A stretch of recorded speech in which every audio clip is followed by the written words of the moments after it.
फिर अभी तक हम लोगों ने पूरा एक पार्ट कंप्लीट किया जिसमें इलेक्ट्रोस्टैट यानी electric field, potential, Gauss theorem, potential energy, torque वगैरह, और इसके बाद कैपेसिटेंस, करंट, इलेक्ट्रिसिटी। एक अच्छे खासे बड़े चैप्टर्स थे जो कि निकल गया।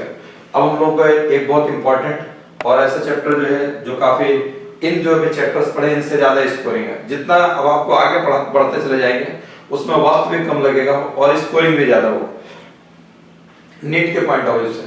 ठीक है, तो अब देखिए यहाँ पर जो है अब आपका मैग्नेटिज्म स्टार्ट होगा।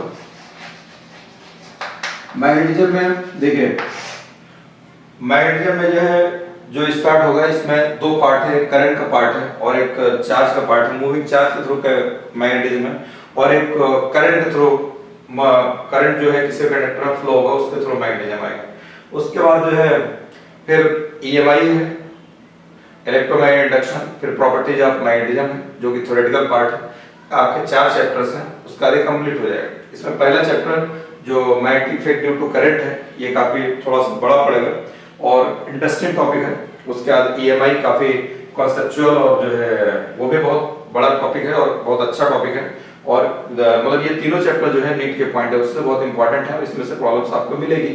जितने चैप्टर्स अभी पढ़ाए उनके मुकाबले में आप इधर ज्यादा अच्छा स्कोर करेंगे और आपको थोड़ा इजी भी फील होगा उनके कंपैरिजन में। ठीक है, इसलिए जो है इसको अच्छे से आप तैयार करिए। तो अब हम इसको स्टार्ट करते हैं। इसमें स्टार्ट करने में मैंने आपको बताया था, देखिए कूलम्ब्स लॉ में आपको चार्ज के बारे में बताया था। उसमें क्या rate of flow of charge होता है वो करंट कहलाती है। अभी तक रेट चार्ज बताया था, फिर चार्ज का फ्लो स्टार्ट किया, चार्ज का फ्लो स्टार्ट हो गया, rate of flow of charge current आ गया। जब तक चार्ज स्टैटिक पोजीशन पे था तब तक आपका इलेक्ट्रिक फील्ड, इलेक्ट्रिक पोटेंशियल और कैपेसिटेंस के चैप्टर, ये 2 चैप्टर निकले।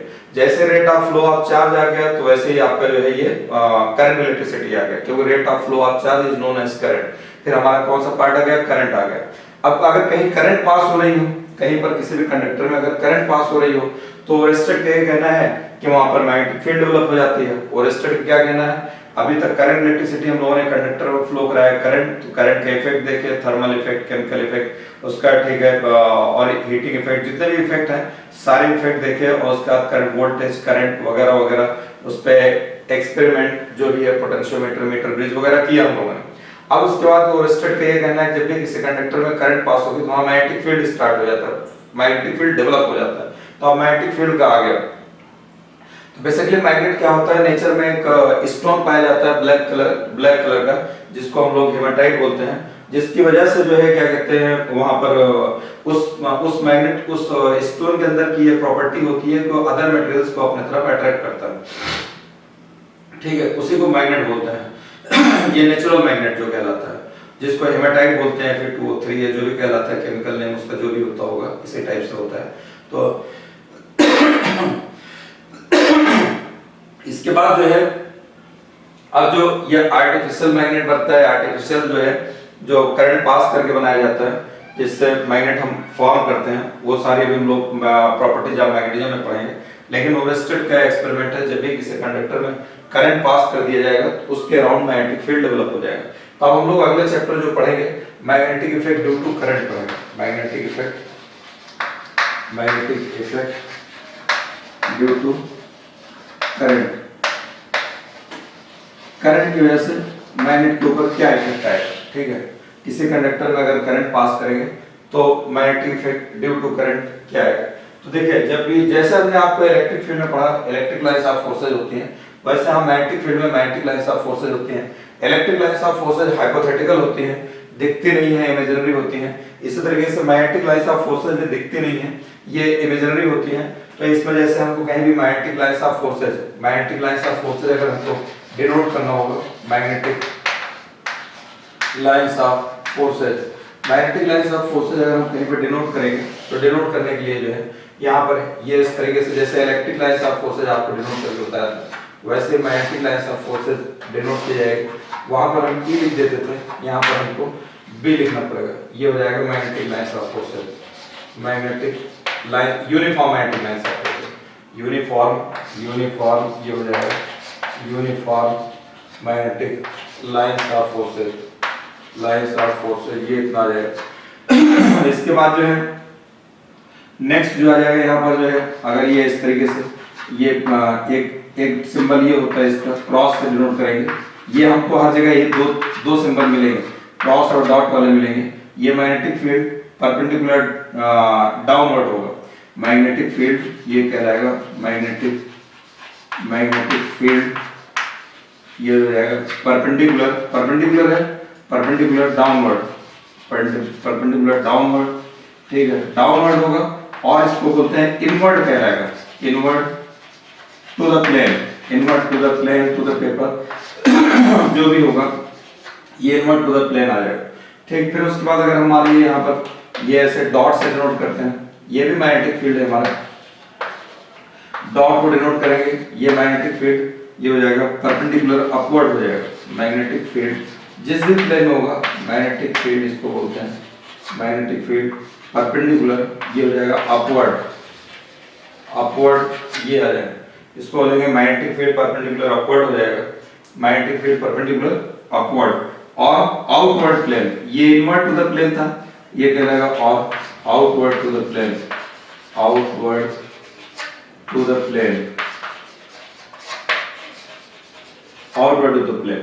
ये मैग्नेटिक फील्ड जो हमको जब भी रिप्रेजेंट करना होगा, कहीं पर शो करना होगा, तो कैसे दिखाएंगे, इस तरीके दिखाएंगे। यूनिफॉर्म मैग्नेटिक फील्ड भी ये भी है, यूनिफॉर्म मैग्नेटिक फील्ड ये भी है, लेकिन ये परपेंडिकुलर डाउनवर्ड है, इस तरीके से नीचे की तरफ। अगर क्रॉस बना रहेगा, डॉट बना रहेगा, मैग्नेटिक फील्ड परपेंडिकुलर अपवर्ड हो जाएगा। यूनिफॉर्म नॉन यूनिफॉर्म जैसे भी होगा ये परपेंडिकुलर अपवर्ड हो जाएगा। डॉट का मतलब परपेंडिकुलर अपवर्ड, क्रॉस का मतलब परपेंडिकुलर डाउनवर्ड, या क्रॉस मतलब जैसे ये बोर्ड दिख रहा है ना, इसके अंदर की तरफ जाए, इनवर्ड जाए यहाँ पे अंदर, और इससे बोर्ड से बाहर निकल के आ जाएगा, तो ये कहलाएगा डॉट से डिनोट किया जाएगा। ये तो मैग्नेटिक फील्ड को डिनोट करेंगे। अब मैग्नेटिक फील्ड को डिनोट करेंगे, इसका मैग्नेटिक फील्ड तो डिनोट कर दिया जाएगा। इसके डायरेक्शन कैसे निकालेंगे, डायरेक्शन अगर निकालना है, डायरेक्शन अगर निकालना होगा तो डायरेक्शन जो है निकालने के लिए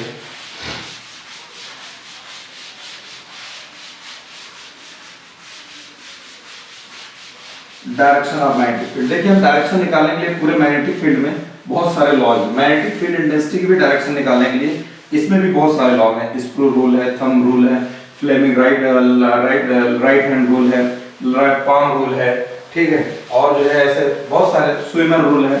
हम आपको बस क्यों दे, अब जितने रूल्स हैं वो आप जानिए। आप देखिएगा मैं आपको एक तरीका सिखा रहा हूँ, और राइट हैंड से मैग्नेटिक फील्ड इंटेंसिटी डायरेक्शन निकालना सिखाऊंगा।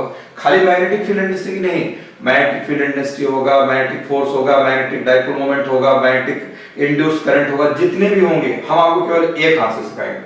बुक में और चीजों में हर जगह डिफरेंट तरीके से दे रखा है, डिफरेंट वो फॉर्म दे रखे हैं, कहीं लेफ्ट से, कहीं और कोई स्क्रू, कहीं स्विमर पे। आप एक हाथ से, केवल हम आपको एक सीधे हाथ से सिखाना मैग्नेटिक फील्ड इंटेंसिटी डायरेक्शन, आपको डायरेक्शन निकालने से मतलब, और इसमें ये रहेगा कि आपको कोई कंफ्यूजन नहीं होगा, एक ही हैंड से निकालना आप सीखेंगे, तो वो भी सीधे हाथ से, मतलब सीधा हाथ बोलते हैं राइट हैंड को, राइट हैंड से निकालना सीखेंगे। तो direction of magnetic field intensity कैसे डायरेक्शन निकालेंगे, ये देखिए आप, direction of magnetic field intensity.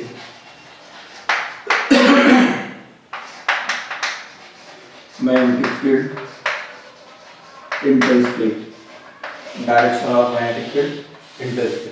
हमने आपको बताया राइट हैंड से, आप बता रहे हैं right hand palm rule number, right hand, अब जो भी हो कोई पाम रूल नंबर 1 2 3 डालने का कोई जरूरत नहीं बस आपको बता देते हैं, पाम से निकालिए, right hand palm rule, right hand palm rule, right hand palm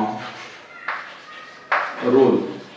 अब जो भी रूल नंबर 1 आएगा, 2 आएगा, कहीं अलग अलग, कहीं रूल नंबर 1 कुछ और है, रूल नंबर 2 कुछ और है, हमको सिर्फ मैग्नेटिक फील्ड इंटेंसिटी की डायरेक्शन निकालना। तो ये देखिए, भले ध्यान से देखिए, ये दाहिना हाथ, सीधा हाथ, और ये ऊपर वाले ने, कुदरत ने ऐसा हाथ को बनाया है कि आप देखिए हाथ को ऐसे इधर मोड़ दीजिए, इधर मोड़ दीजिए, जैसे चाहे वैसे मोड़ लीजिए, हाथ को मोड़ने में कोई दिक्कत नहीं है, फिंगर्स भी ऐसे मुड़ जाएंगे, सब फ्लेक्सिबल है। कुदरत का ये खेल है, इंसान को बहुत बेहतरीन ढांचे में, बेहतरीन सांचे में ढाल करके इंसान को कितना खूबसूरत, कितना बेहतरीन, कितना सलाहियतमंद, कितना अक्लमंद बनाया है। वो कुछ भी किसी जिस चीज पर मेहनत करता है उस चीज को अपने काबू में कर लेता है। बहरहाल मैं उन सब चीजों में नहीं जाता, आपको बता रहा हूँ। राइट हैंड, अब ये राइट हैंड है, राइट हैंड ये पाम कहलाता है, ये पाम है, ये थंब है, ये फिंगर्स है, ठीक है। आप राइट हैंड को इस तरीके से स्ट्रेच करिए, इस तरीके हमको मैग्नेटिक फील्ड इंडस्ट्री की डायरेक्शन निकालनी है, किसी पॉइंट में निकालना होगा। आप ये अंगूठा ऐसे मुड़ जाएगा, देखिए ऐसे फ्लेक्सिबल होगा, अंगूठा मुड़ेगा, तो आप ऐसे रखिए, चाहे ऐसे रखिए, किसी एंगल पर रखिए, जिधर थंब को along the direction of current रखा जाएगा।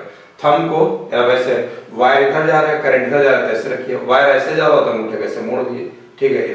इधर वायर इधर जा रहा हो, इस तरफ करंट इधर जा रही है, एक है करंट ऐसे जाए तो आप हाथ को ऐसे मोड़ दिए, मैंने आपको बताया ना, हाथ बहुत आराम से आपको मुड़ जाएगा, ठीक है। तो आप जो है थंब को along the direction of current, जिस पॉइंट पर मैग्नेटिक फील्ड इंटेंसिटी कैलकुलेट करना हो उस पॉइंट की तरफ फिंगर्स को इंडिकेट कर देते हैं।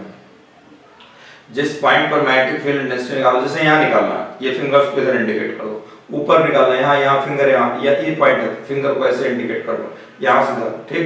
नीचे निकालना हो ऐसे कर दो, इधर निकालना हो, जिस तरफ निकालना हो, हाथ घूमता रहेगा फिंगर्स को, ये फिंगर चारों आपको मिले रहेंगी, उस तरफ इंडिकेट कर दी। यहाँ पॉइंट है, ये ऐसे इंडिकेट कर दी, ऐसे हाथ देखिए, इस पॉइंट में हमको निकालना है, ये दाहिना हाथ आप ऐसे फैलाएंगे।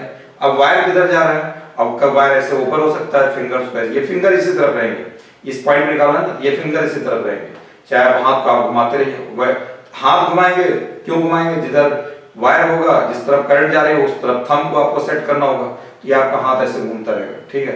लेकिन पॉइंट यहाँ पे निकालना है, फिंगर्स इसी तरफ रहेंगे, तो थंब को along the direction of current, जिस पॉइंट पर मैग्नेटिक फील्ड इंटेंसिटी निकालना है उस तरफ फिंगर्स को इंडिकेट कर देंगे।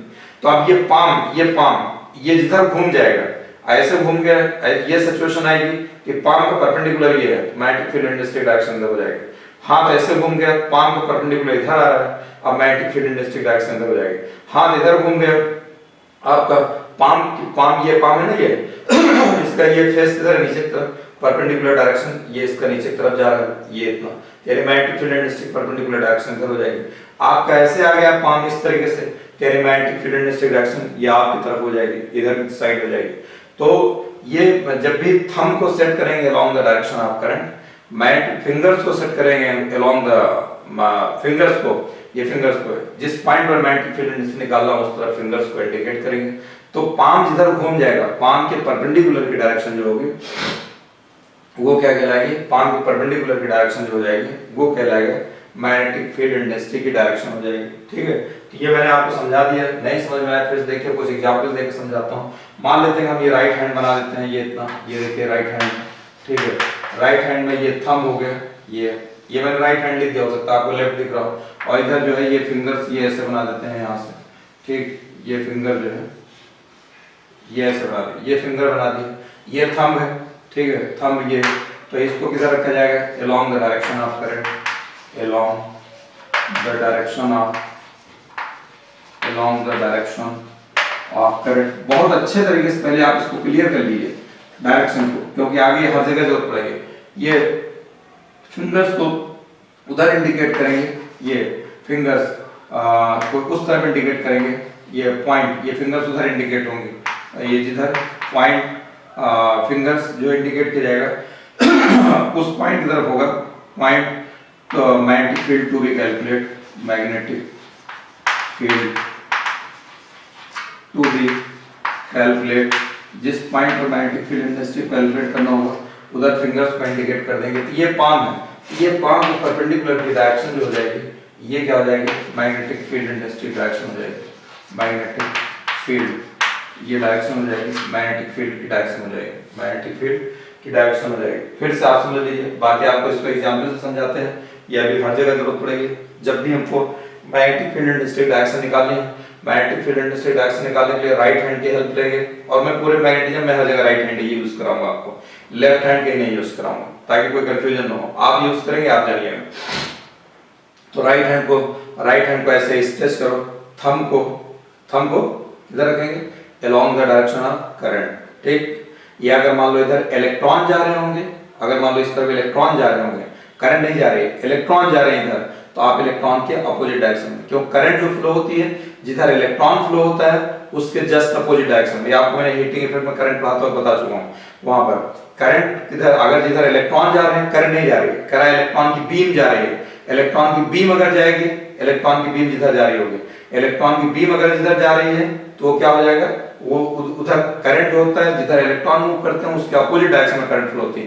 तो इलेक्ट्रॉन की बीम इधर जा रही है तो यानी हम क्या काम करेंगे, करंट को उसके अपोजिट डायरेक्शन में कर देंगे, ऐसे कर देंगे।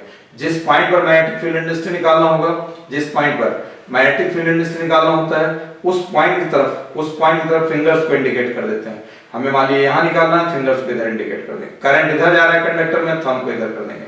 या इलेक्ट्रॉन की बीम जा रही है तो इसके अपोजिट डायरेक्शन में कर देंगे। या पॉजिटिव चार्ज जा रहा होगा तो जिधर पॉजिटिव चार्ज फ्लो होता है उस तरफ यानी उसके डायरेक्शन में करंट फ्लो हो जाता है। तो थंब को along the direction of current, जिस पॉइंट पर मैग्नेटिक फील्ड इंटेंसिटी निकालनी होगी उस तरफ फिंगर्स को इंडिकेट करते हैं। ये पाम है, ये पाम, ये जिधर घूम जाएगा, ऐसे घूम जाएगा तो मैग्नेटिक फील्ड इंटेंसिटी ऐसे हो जाएगी, ऐसे घूम गया तो मैग्नेटिक फील्ड इंटेंसिटी नीचे की तरफ हो जाएगी, इधर घूम गया तो मैग्नेटिक फील्ड इंटेंसिटी इधर नॉर्थ डायरेक्शन में हो जाएगी, ऐसे घूम गया अपवर्ड हो जाएगी, ठीक है, इधर घूम गया ये वेस्ट डायरेक्शन में आ जाएगी। तो ये डायरेक्शन हो गया। अब आपको एक दो मैं एग्जांपल लेकर बताता हूँ कि करंट की डायरेक्शन आप कैसे निकालेंगे, ठीक है। तो देखिए आपको दो एग्जांपल देता हूँ।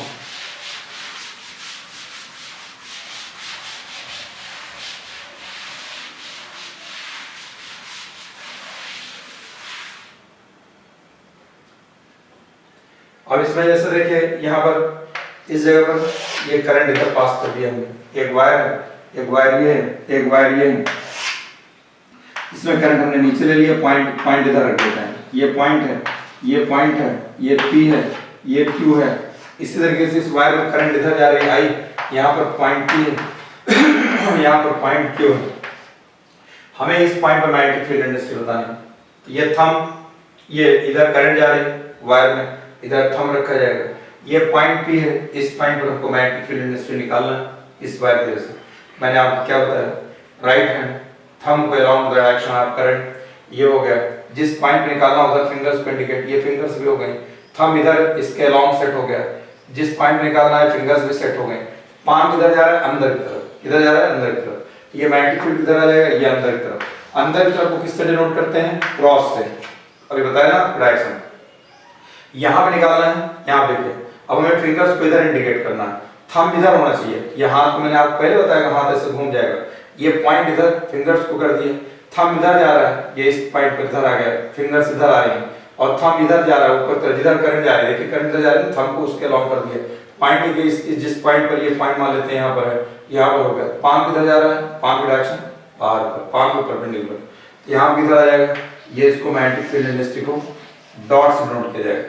ठीक सिमिलरली आप इधर आ जाइए, यहाँ आएंगे, यहाँ पर जो है, यहाँ देखिए करंट नीचे की तरफ जा रही है, ये करंट इधर नीचे जा रही है। इस पॉइंट निकालना है, हाथ को ऐसा सेट करो कि थंब नीचे की तरफ आ जाए, थंब नीचे।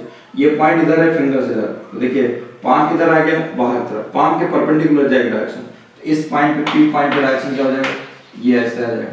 यहाँ पे देखिए इस पॉइंट पे निकालना है इसके वजह से, तो आप देखिए थंब को अलोंग द करंट, करंट नीचे है, अलोंग द करंट। पॉइंट इधर है इस तरफ, फिंगर्स को इधर इंडिकेट कर देंगे। तो अब ये किधर जा रहा है, पाम अंदर की तरफ जा रहा है, यहाँ क्या आ गया, क्रॉस आ गया। समझ में आई बात। और दूसरा एग्जांपल दो, दूसरा एग्जांपल मान लीजिए वायर आप ऐसे ले लेते हैं। चलिए किसी डायरेक्शन लीजिए, टेढ़ा लीजिए, सीधा लीजिए, आड़ा लीजिए, कुछ भी ले लीजिए, उससे कोई फर्क नहीं पड़ेगा। आपको थंब प्रॉब्लम को यहाँ निकालना है मान लीजिए, ठीक है, इस पॉइंट पे निकालना है, इस पॉइंट पे यहाँ पर। तो थंब को ये राइट हैंड का थंब इधर, पॉइंट इधर, तो किधर आ रहा है, पाम बाहर की तरफ जा रहा है, पाम के परपेंडिकुलर, पाम डायरेक्शन इस तरफ आ गया, यहाँ परपेंडिकुलर आ गया। ये जब मैग्नेटिक फील्ड बाहर तरफ जाएगा तो इसको ये बी डॉट से डिनोट करता है। ये आ गया, आपको ये चीज मैंने बता दी। ये मैंने आपको बताया अगर सीधा सीधा प्लेन वायर होगा तो, अगर कर्व टाइप का वायर होगा, ये तो सीधा वायर हो गया, कर्व टाइप का वायर होगा तब क्या करेंगे, तब देखिए कर्व टाइप के वायर में जो है यहाँ पर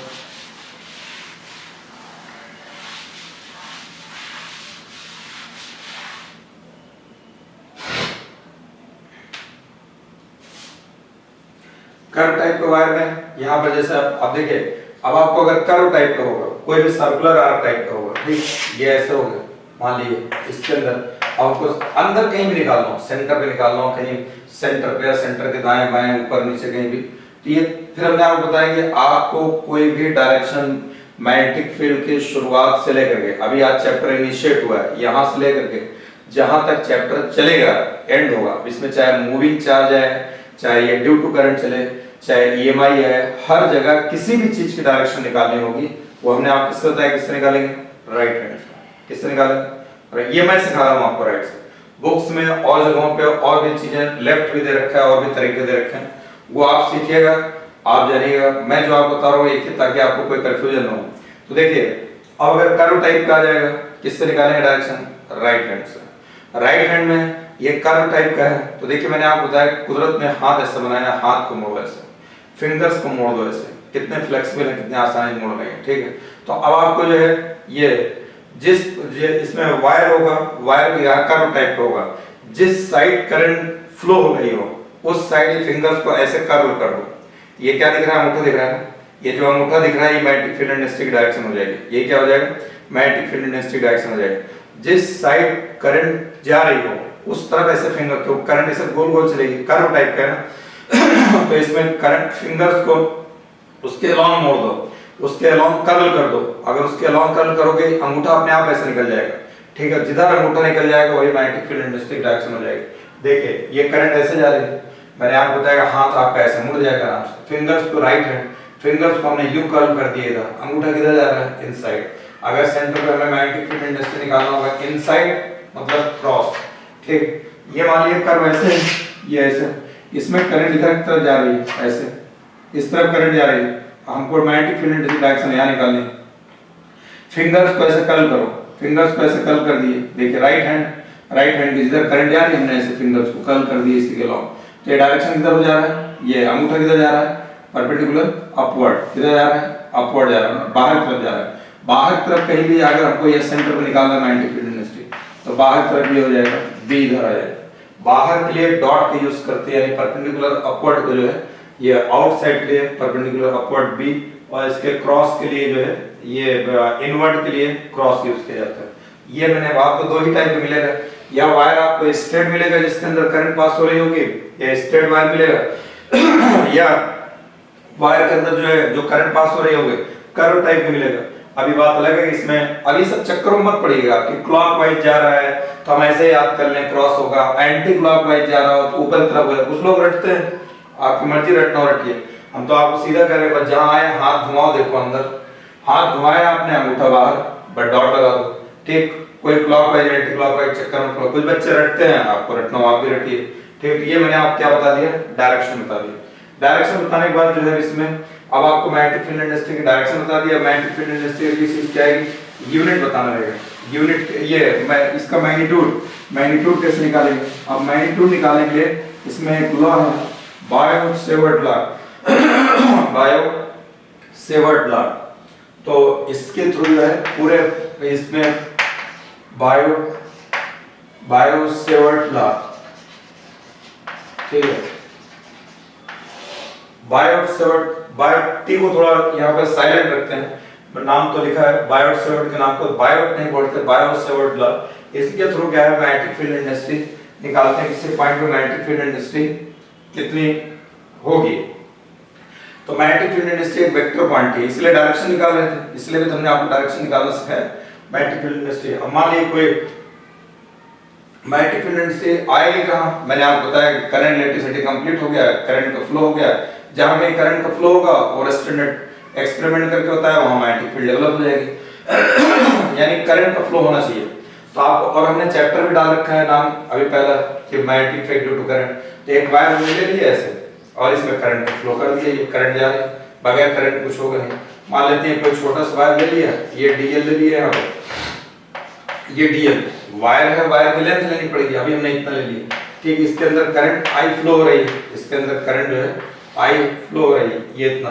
अब यहाँ पर कोई पॉइंट है, इस पॉइंट पर करंट ऐसे जा रही है, यहाँ पर कोई पॉइंट भी है। अब आपको इस पॉइंट पर मैग्नेटिक फील्ड इंडस्ट्री निकालनी है। ये पॉइंट जिस पर निकालनी है वायर से कितने डिस्टेंस पर है, ये वायर से कितने r डिस्टेंस पर है, ये इतना मान लेते हैं r डिस्टेंस पर है। कितना एंगल ये वायर से जो पॉइंट है, जिस पॉइंट पे निकालना है, पॉइंट से जो वायर को मिला रहे हैं यहाँ पर, ये जो एंगल बन रहा है, ये एंगल कितना बन रहा है, थीटा एंगल बन रहा है। जिस पॉइंट पे मैग्नेटिक फील्ड इंडस्ट्री निकालना है उस पॉइंट को इस वायर से मिला दिया, तो वायर से वायर के जो है और जो ये लाइन है इसके बीच का एंगल कितना बन रहा है ये थीटा एंगल बन रहा है, ठीक है। यहाँ पर थीटा एंगल ये इतना बन रहा है, तो हमको इस पॉइंट मैग्नेटिक फील्ड इंटेंसिटी निकालना है। तो सबसे पहले अभी मैंने आपको बताया डायरेक्शन डिसाइड कर लो। डायरेक्शन डिसाइड करने के लिए राइट हैंड करंट जा रहा है इधर से, ये थंब पॉइंट इधर है, ये फिंगर्स पाम किधर जा रहा है अंदर की तरफ, तो यहाँ डायरेक्शन किधर आएगी अंदर की तरफ। एक चीज क्लियर हो गया डायरेक्शन की तरफ। अच्छा ये वायर बहुत बड़ा है, तो हम बहुत बड़े वायर से नहीं ले रहे हैं, छोटा सा वायर ले रहे हैं, डीएल, ये डीएल लेंथ लिए। जब लेंथ छोटा होगा मैग्नेटिक फील्ड भी छोटा हो जाएगा। जब कोई चीज छोटी होती है तो हम डेल्टा से यूज करते हैं, डेल्टा या डी लगाते हैं, डी आप बता चुके हैं डी है, डी ये छोटा ले लीजिए। जहां भी कोई चीज छोटी हो जाती है वहां डी लिया जाएगा। तो इसमें मैग्नेटिक इफेक्ट का जो इफेक्ट है ये करंट की वजह से है। यहाँ पे डेल्टा बी जो आएगा डायरेक्टली प्रोपोर्शनल हो जाएगा करंट आई के। आप एक चीज और याद कर लीजिए, यहाँ से जो चैप्टर की हम शुरुआत कर रहे हैं यहाँ से लेकर के आखिर तक जहां भी मैग्नेटिक फील्ड इंटेंसिटी निकालना होगा, अगर करंट का फ्लो होगा, कोई सा भी बहुत सारे फार्मूले आएंगे, हर फार्मूले में करंट ऊपर ही आएगा न्यूमरेटर में, क्योंकि करंट की वजह से मैग्नेटिक फील्ड इंटेंसिटी है। तो ये हो जाएगा। फिर उसके बाद जो ये डिस्टेंस है यहाँ से यहाँ तक, इसके स्क्वायर के इनवर्सली प्रोपोर्शनल होगा, ये भी इनवर्स स्क्वायर लॉ को फॉलो करता है। फिर उसके बाद जो है ये जो लेंथ है वायर का, इसके लेंथ के वायर के लेंथ के डायरेक्टली प्रोपोर्शनल होगा। फिर जो उसके बाद जो ये यहाँ से जिस पॉइंट पे निकाल रहे हैं ये और वायर तक मिलाने वाले जो लाइन है, ये लाइन और वायर के बीच का जो एंगल बन रहा है थीटा, इसके साइन के डायरेक्टली प्रोपोर्शनल होता है, इसके साइन के डायरेक्टली प्रोपोर्शनल होता है। इन पूरे सबको मिला देते हैं यहाँ पर, तो ये डेल्टा बी इक्वल टू निकल के आएगा, डेल्टा बी प्रोपोर्शनल आएगा आई, और ये हो जाएगा I D L sine theta, I D L sine theta upon R square, ये आ जाएगा। इस प्रोपोर्शनल साइन को जैसे ही हटाएंगे वैसे कांस्टेंट आ जाएगा। कांस्टेंट कितना आ जाएगा mu naught upon 4 pi, mu naught upon 4 pi I into D L into sine theta upon R square, ये इतना आ जाएगा R square. Delta B equal हो जाएगा mu naught upon 4 pi I D L sine theta upon R square. Delta B equal to mu naught upon 4 pi I D L sine theta upon R square. ये magnetic field intensity scalar form में आ गया। Magnetic field intensity एक vector quantity है, तो इसको vector form में अगर लिखना होगा तो डेल्टा बी इक्वल टू लिखा जाएगा, ये आ जाएगा म्यू नॉट अपॉन 4 पाई, यहाँ लिखेंगे DL cross R, DL cross R upon कितना हो जाएगा अपॉन आर क्यूब, ये इतना आ जाएगा डेल्टा बी इक्वल टू हो जाएगा डेल्टा बी इक्वल हो जाएगा mu naught upon 4 pi DL cross R upon R cube. अगर डीएल क्रॉस आर ये vector A cross vector B है, vector A cross vector B कितना होता है ए बी साइन थीटा होता है, तो DL are sine theta, DL are sine theta, DL are sine theta आएगा, एक आर से एक आर यहाँ कैंसिल हो जाएगा, यहाँ आर स्क्वायर बचेगा, फिर यही आ जाएगा, तो ये आ जाएगा। इसको वेक्टर फॉर्म में लिख देंगे। अब म्यू नॉट अपॉन 4 पाई की वैल्यू जो होती है म्यू नॉट अपॉन 4 पाई, ये इसकी वैल्यू होती है 10⁻⁷ न्यूटन अपॉन, ये मैंने आपको डायमेंशन वगैरह में रटा रखा है, न्यूटन अपॉन एम्पियर का स्क्वायर, ये इसकी यूनिट निकल के आती है। म्यू नॉट क्या कहलाता है, म्यू नॉट कहलाएगा permeability of free space, permeability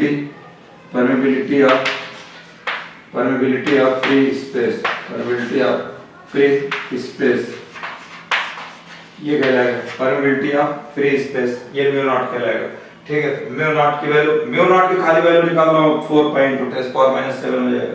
खाली म्यू नॉट लेना होगा तो ये परमिटिविटी ऑफ फ्री स्पेस बोलते हैं। जैसे आपका एप्सिलॉन नॉट बताया था परमिटिविटी ऑफ फ्री स्पेस, वहां 1/4 पाई एप्सिलॉन नॉट था, 1/4 पाई एप्सिलॉन नॉट। यहां म्यू नॉट अपॉन 4 पाई है, वहां 1/4 pi epsilon naught 9 × 10⁻⁹ newton × metre square upon coulomb square था। यहां mu naught upon 4 pi 10⁻⁷ newton upon ampere square, ये इतना इसकी वैल्यू निकल के आ गई।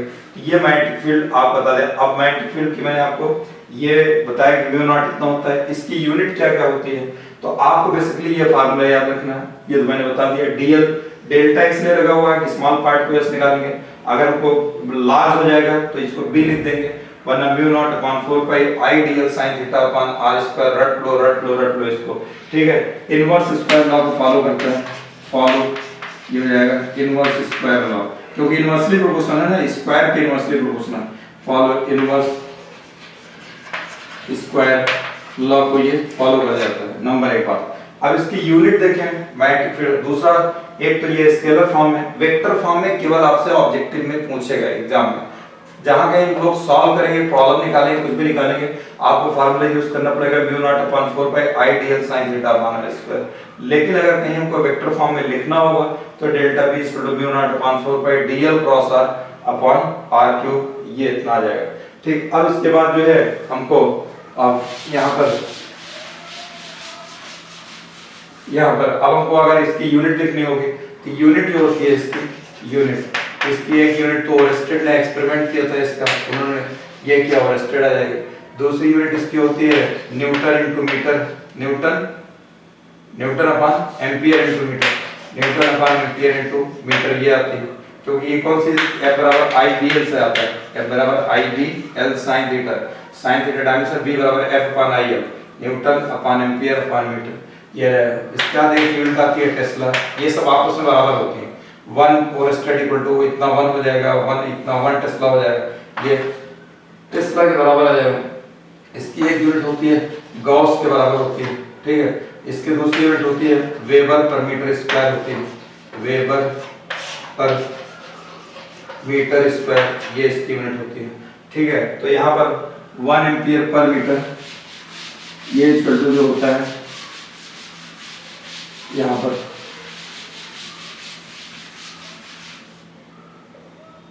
यहाँ देखिए 1 ओरेस्टेड, ये इक्वल टू हो जाएगा 1 न्यूटन पर एम्पियर इनटू मीटर, ये इक्वल टू हो जाएगा 1 वेबर पर मीटर स्क्वायर, ये इक्वल टू हो जाएगा 1 टेस्ला के बराबर हो जाएगा, ठीक। और 1 ये हो जाएगा गॉस, 1 टेस्ला इक्वल टू हो जाएगा 1 टेस्ला इक्वल टू हो जाएगा 10 की पावर 4 गॉस के बराबर हो जाएगा, ये इसकी यूनिट होती है 10 की पावर 4 गॉस, या 1 गॉस इक्वल टू 10 की पावर -4 टेस्ला के बराबर हो जाएगा, ठीक। 1 टेस्ला इक्वल टू 10 की पावर 4 गॉस के बराबर हो जाएगा। इसके बाद जो है नेक्स्ट जो है यहाँ पर 1 टेस्ला इक्वल टू इतना आ गया। अब इसके बाद और भी आपको ये यूनिट हो गया, और ये 1 वेबर पर मीटर स्क्वायर लिखी हुई है, वेबर पर मीटर स्क्वायर। इसके बाद जो है यहाँ पर देखिए एक चीज अभी मैंने आपको बताया, यहाँ पे mu naught upon 4 pi, mu not 1/4 pi epsilon not जो होता है 1/4 पाई एप्सिलॉन नॉट, ये इक्वल होता है 9 × 10 की पावर 9 के बराबर होता है newton into metre square upon coulomb square. Mu naught upon 4 pi होता है 10 की power -7 newton upon ampere square. इनको दोनों डिवाइड कर दिए, डिवाइड करेंगे तो ये क्या होगा 1/4 पाई एप्सिलॉन नॉट में इतने डिवाइड कर देंगे तो म्यू नॉट यहाँ आ जाएगा, 4 पाई यहाँ आ जाएगा, ये इक्वल हो जाएगा 9 × 10 की पावर 9, ये इतना आ जाएगा अपॉन 10 की पावर -7, ये आ जाएगा, ये 4 पाई कैंसिल हो जाएगा, ये आ जाएगा 1/ε0 और म्यू नॉट के बराबर हो जाएगा। इसको 10 की पावर -7 को ऊपर ले सकते हैं, ये हो जाएगा 9 × 10 की पावर 9 और +7, ये इतना आ जाएगा, ये कितना हो जाएगा 9 × 10 की पावर, ये हो जाएगा 16 आ जाएगा, तो 1/, ये हो जाएगा mu naught into ε0। Speed of light होती है 3 × 10 की पावर 8, ये इतना मीटर पर सेकंड होती है।